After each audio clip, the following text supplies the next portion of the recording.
Graça para a nossa comunidade, né? E é com muita alegria que hoje nós celebramos a missa do terceiro domingo do Advento.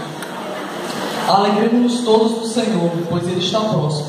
Reconhecendo os seus imensos benefícios, queremos nos deixar contagiar pelo alegre anúncio dessa liturgia. A chegada do Senhor renova nossa esperança, afasta todo o desânimo e firma nossos passos no caminho de Deus. Então, com muita alegria, possamos ficar de pé e acolher a procissão de entrada cantando.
Esperando amor.